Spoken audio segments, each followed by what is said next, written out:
In a recent recorded interview, the mayor of Arcadia made a series of claims about past council meetings, the actions of council members, and village business. Some of these statements aren't just misleading, the public record shows they're completely false. In this video, we'll examine specific statements made in that interview and compare them directly against official meeting minutes, emails, and other documented evidence. This is not a political opinion piece, and it's not about personal feelings. It's about facts, and facts only. We will focus only on claims where the evidence clearly disproves what was said, with one exception. In one segment, the mayor spoke in a derogatory and personal manner about a sitting council member, calling them desperate and weak. While this is a matter of opinion rather than fact, it's being included because it reflects the tone and intent behind his public remarks toward an elected official. This is not a political opinion piece. It's about presenting what the record actually shows, and in one case, how public comments were used to undermine and insult a current member of council. Let's begin. One great one is you have to use your TDS.net email. Sure. None of these council members use a TDS.net email. They all use a private email. We asked a sitting council member about this statement. They explained that council members are not provided with official village email accounts. In contrast, the mayor, fiscal officer, and village administrator are issued official addresses. The ordinance referenced by the mayor was intended to ensure that officials who are provided with official accounts use them for conducting village business, consistent with Ohio Public Records Law. Technically, and I told someone this, I said, technically, Adam Duckett invited the Fostoria Free Press when he lost his control. In the interview, the mayor claimed that Council President Adam Duckett lost his control during the incident. However, multiple witnesses told us, and we confirmed this by listening to the recording of the event, that while Duckett's response did include profanity, he remained calm and did not raise his voice. They described his comments as direct and deliberate, not an emotional outburst. According to those witnesses, the exchange was a firm verbal boundary in response to an aggressive confrontation, not a loss of control as the mayor suggested. They would call me and go, hey, can I ask this question? I go, you can ask any question you want. You guys have the right to free speech. In the interview, the mayor paints himself as a champion of free speech, claiming that residents often call him before meetings to ask if they can pose questions, and that he always reassures them they can, because they have the right to free speech. But in reality, the mayor's commitment to that principle seems selective. We obtained an email in which he described a council member's own exercise of free speech as despicable. Free speech isn't something that can be encouraged for some people and condemned for others. It's a constitutional right that applies equally, whether the mayor agrees with what's being said or not. But if you are not going to allow other residents to have their cell phones, every one of you will come in here, you will take your cell phone out, you will shut it off, and you'll put it on the table in front of you. Yeah. Well, and that's when the ordinance got tabled. During a discussion on a proposed cell phone use ordinance, the mayor implied that the intent was to ban all phone use during public meetings. In reality, the ordinance specifically addressed preventing disruptions from audible notifications. It was about noise, not possession. The mayor also claimed the only reason the ordinance was tabled was because he said that if it passed, he would require council members to turn off their phones and place them on the table. However, he does not have the authority to impose such a requirement. According to the official May 13, 2024 meeting minutes, the ordinance was tabled to try giving reminders at the start of meetings for attendees to silence their devices. The hope was that this would be enough to remove the need for a new rule. And one thing that I can't understand is why council members choose to engage on Facebook and social media. I mean, that's just causing drama and just instigating things like. In the interview, the host from the Fostoria Free Press says, "One thing that I can't understand is why council members choose to engage on Facebook and social media. I mean, that's just causing drama and instigating things. But here's the reality. Council members are citizens too, and they have every right to respond to false or defamatory statements, especially when those statements are being spread publicly by others online, including the Fostoria Free Press and its followers." Public officials do not forfeit their right to speak simply because they hold office. When falsehoods are shared in public forums, it is not drama to correct them, it is accountability. Everyone has the right to defend themselves. Remaining silent in the face of misinformation only lets the false narrative grow. Engaging respectfully and transparently isn't instigating, it's standing up for the truth. So prior to me putting in records requests, has there been quite a few in the past? Have residents normally put them in? Or? No. No? Okay. No, residents, like I said, they were scared of council. In the interview, the mayor claimed that residents were once scared of council. But when we reviewed years of publicly available meeting minutes, we found no record to support that claim. In fact, many residents regularly attended meetings, voiced concerns, asked questions, and even challenged council decisions, without hesitation or fear.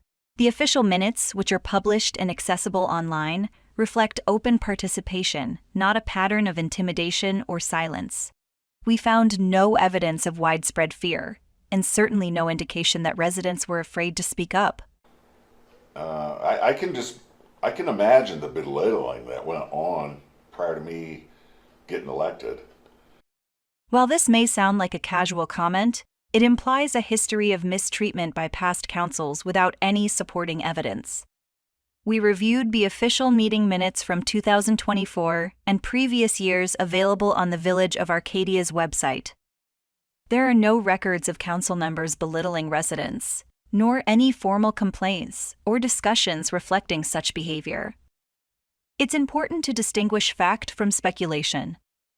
While anyone is entitled to imagine or assume, statements from elected officials, especially when on record, carry weight and shape public perception. Suggesting a pattern of misconduct without evidence undermines trust and needlessly sows division. If there were legitimate concerns, they should be backed by records or first-hand accounts, not assumptions. Yeah, if you would have been here in 24, you would have seen some crazy stuff go on. It was terrible. Like men yelling at women and telling them, "You don't tell us what to do. That's not our job to do that for you." Wow. It was just crazy, insane. The mayor alleges that in 2024, there were incidents during council meetings where individuals were yelling at each other and where someone was told, "That's not our job." We reviewed the official 2024 council meeting minutes, publicly available on the Village of Arcadia's website. Nowhere in these documents is there any mention of yelling, disruptive behavior, or comments resembling "that's not our job" from any of the village officials. While meeting minutes don't always capture every spoken word, they are required to reflect key points, motions, and significant interactions. If such behavior had occurred as described by the mayor, we would expect at least a mention of disorder, reprimands, or a call to restore order. None of that is present in any of the documented minutes. This raises questions about the accuracy of the mayor's recollection and whether these claims are based in fact or part of a broader narrative meant to portray council meetings as more chaotic than they were. Yep. I mean, our council president was appointed, but you knew what you were getting into. Whether you're elected or appointed or you're employed, you are working for the village. The residents don't work for you. You work for the residents. Yeah. And you are going to take criticism. You have to handle that. Yeah. You have to maintain some composure. It's bad because, even if there's a resident screaming at your face, you're elected, you're a public servant, you have to take it, and you got to maintain your demeanor and just, respond back to de-escalate, In the interview, the mayor and the host suggest that public officials should just take it, even when a resident is screaming in their face, implying that such behavior is nearly part of the job. We reached out to the village council president for his side of the story. He acknowledged that his language during the incident was not ideal for a public meeting, but emphasized that it followed months of targeted personal attacks and, in this case, a highly aggressive confrontation. According to multiple eyewitnesses we spoke with, the resident in question was yelling directly in his face and behaving in a way that several people found menacing, stating they genuinely feared it would turn physical. This wasn't ordinary criticism. It was an attempt to provoke and intimidate. The council president explained that while he strives to uphold professionalism, being cornered and yelled at crossed a line. He stated, "I didn't initiate the conflict, but I will never back down from a bully. And legally speaking, public officials do not give up their First Amendment rights." While there are standards for conduct in public office, a response, even a strong one, to aggressive provocation is not unlawful. In this case, it was speech, not violence. It was emotional, not criminal. There's an important distinction between fair criticism and sustained harassment. Local leaders should expect to be held accountable, but no one, elected or not, should be expected to tolerate abuse. I am not going to get on a council seat of a mayor who has beaten me. To me, that smacks of desperation and weakness. Yeah. And I won't do it. But here we are. Yeah. You know? And I only got beat by 6 votes. Oh, wow. So, but I wasn't gonna do that. Yeah. It just seems desperate and weak. The mayor's comment implying that serving on council after losing a mayoral race shows desperation and weakness is worth reflecting on. Another perspective might be that the council member simply still wants to serve, regardless of title. Maybe they just love the community enough to keep showing up and helping however they can. Public service shouldn't be about pride or power. It should be about putting the needs of the village first, even when personal outcomes don't go as hoped. While no one was named, it's clear this was a jab directed at a sitting council member who previously ran for mayor. Remarks like the mayor's are not only inappropriate in public discourse, they undermine the dignity of local leadership and the willingness of individuals to step forward in service. So there's more than 19 monthly meetings I've been to where I've just been kicked, punched, you name it. The mayor claimed that at more than 19 monthly meetings, he was punched, kicked, you name it. We reviewed the public meeting minutes and found no record of any such incidents. No official complaints, police reports, or disciplinary actions had been filed or documented to support those claims. Council meetings are open to the public, and physical violence would not go unnoticed or unaddressed. If this comment was meant metaphorically, it's important to clarify that, because taken literally, it's a serious accusation without any supporting evidence. I have no problem if they call and they want to meet after hours. I have no problem coming up here and meeting with you at Village Hall. We can set up a time and an appointment and discuss what you need to. In the interview, the mayor states that he has no problem setting up meetings after hours with residents. However, we spoke with one resident, the same individual the mayor refers to as stirring the pot in other parts of the interview, who told us that she has tried to schedule a meeting with the mayor and has been unsuccessful. This resident had publicly shared evidence that the mayor appointed and swore someone into the village fiscal officer position that was not available and did so without council approval. We verified the evidence she posted in the official minutes of May 13, 2024. The mayor's supporters responded to her post by accusing her of stirring the pot. Shortly after, she was seemingly singled out in the mayor's interview with reference to this stirring the pot comment. This raises a fair question. Is access to the mayor equally available to all residents, or are those who raise legitimate concerns being shut out? While we are discussing this, let's talk about the mayor's appointment of Carol Burning to the fiscal officer position. According to the April 15, 2024 Village Council meeting minutes, the mayor requested an executive session for personnel matters, including dismissal and appointment. He asked for resident Carol Burning to be included in that closed session, suggesting he intended to discuss her for a possible appointment, even before council was officially informed. Council did not take action on that request. Instead, they allowed the executive session excluding Carol Burning. No action was taken related to any appointment after that executive session.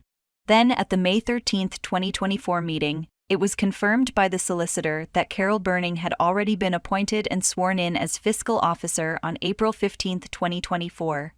But the meeting minutes include no time or location for when this happened, and no record of council approving the appointment. That alone raises serious concerns. Did the appointment occur before the April 15th council meeting, or did it happen after the executive session on April 15th, the very one the mayor requested to include her in? Either way, it contradicts the mayor's own claim in his interview that the situation was time-sensitive. If urgency were truly the issue, he could have sought proper approval at the very meeting where council was already gathered. And then came the mayor's own words. I get it that if I would have tried to appoint one, council would have had to approve it. Here, the mayor acknowledges that council approval is required for a fiscal officer appointment. That's true under the Ohio Revised Code Section 733.262, Part D. But just moments later, he contradicts himself and admits what he actually did. So, I swore a lady who showed interest in being a fiscal officer in, stamped her paper, and brought it up here. And they were like, well, you can't do that, blah, blah, blah, on and on and on. And you're doing it over at somebody's garage. That lady is Carol Burning. And by his own admission, the mayor appointed her, swore her in, stamped official paperwork, and tried to submit it, all without council approval, and in a private garage. Even if the appointment was later deemed invalid, the mayor knowingly attempted to bypass the law. Ohio law is clear. Fiscal officer appointments require council approval. This was not a mistake. It was a deliberate act. They blocked me in because they turned my alley. They shut down an area because someone's feelings got hurt and we couldn't have it at the park. Okay. So they decided to close down the roads. My area was the general area. And I even made a comment when they were setting all this up. I said, I'm leaving around 4 or 4:30. How am I supposed to get out? Yeah. And it was pretty much ignored. All right. And, some comments were made in the anonymous post. Well, we were down with I Heart Arc helping, and did anybody ever see the mayor out? And then when he did come out, he drove right down Main Street and then got through some food trucks, and then, I got out of there. But I voiced my concern when they wanted to shut the streets down. Yes, you heard that right. The mayor just admitted to driving on closed roads. He also admits that he had noticed that the street would be closed.